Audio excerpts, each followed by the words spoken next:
Genesis chapter 40, introduction. We are here at a place where one can actually rent canoes to paddle over to this island, not very far from here, but it's kind of rainy today, well, raining a lot, but at the moment it's a little bit better. And we're recording here under this roof. Okay, so I will add photos as well of this place so you can get an idea of where we kind of are. Still on Koh Chang, the southeastern tip of the island, basically. Okay, so what is Genesis chapter 40 about? This tells the story of Joseph in prison. And it starts, it's the previous chapter 39, ended with Joseph in prison.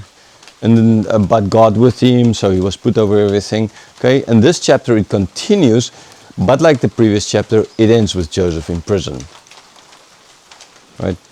So he is suffering. He's suffering why? Because his brothers hated him and sold him into slavery. He's suffering why? Because Potiphar's wife wanted him. And through all of this, Moses showed that he, who was Joseph, didn't do anything wrong. Right? So he's suffering not for the right reasons, but he's suffering not because of he did anything wrong, but because of his faithfulness towards God. Now, again, you need to remember that Moses is telling the story to the Hebrews, to the Israelites, years later on in the desert, after leaving Egypt.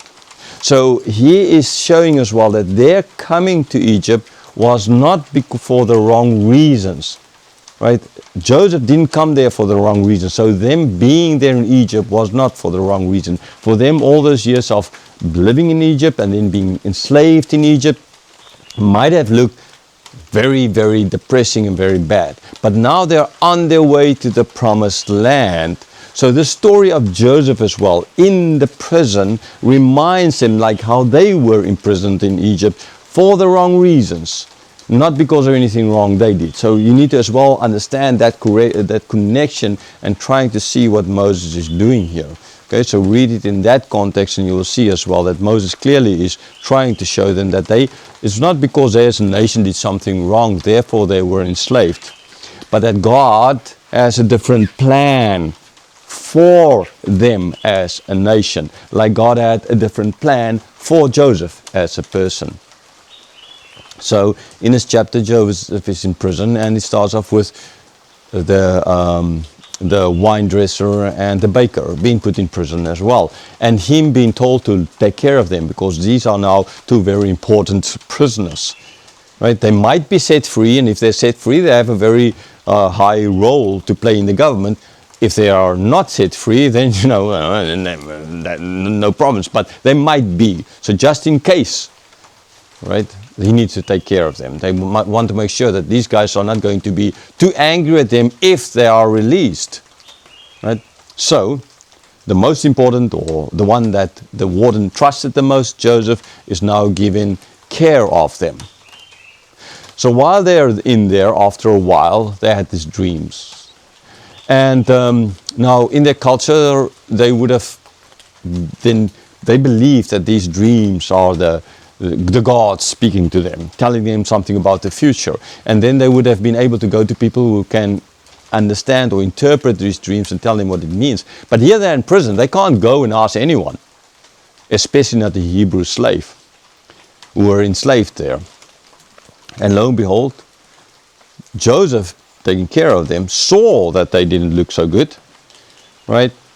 That's same thing that's going to happen years later on when Nehemiah is going to feel off when they're in the palace. And the king will ask him, why are you down? So here Joseph is asking, why are you down? And says, we had these dreams. And then Joseph told him, no, okay, I can't interpret, but God. No, God is the one who gives the interpretations of these dreams. So he told him to tell him the dreams, so that then, if God so wants, that God can give the interpretations of the dreams. The wine bearer told his dream, and ultimately the the explanation for that dream was that he will be restored in 3 days' time. Then the baker was, oh yeah, if the wine dresser, he was like, bearer can get this very positive answer to his dream, then maybe mine as well. So maybe when he told Joseph, he was positive that things will go well for him. And Joseph, when he interpreted the dream, started up very positive. But then he said, but your head will be lifted up, will be taken from you. He's going to die in 3 days' time.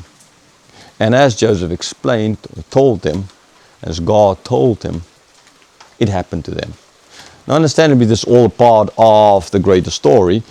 Joseph telling the wine dresser to remember him when he's set free, because he, who is Joseph, is there imprisoned illegally, not for the right reasons. So, wrongfully imprisoned. So remember me. And it ends with the wine dresser, cupbearer, not the wine dresser, cupbearer, forgetting him.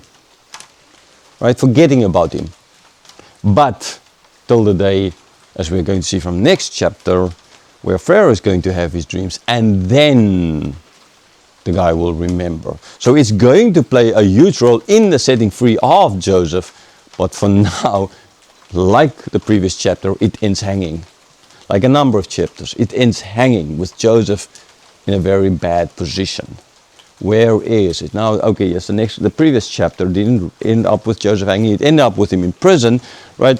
But at least he was put in command by the warden of basically everything.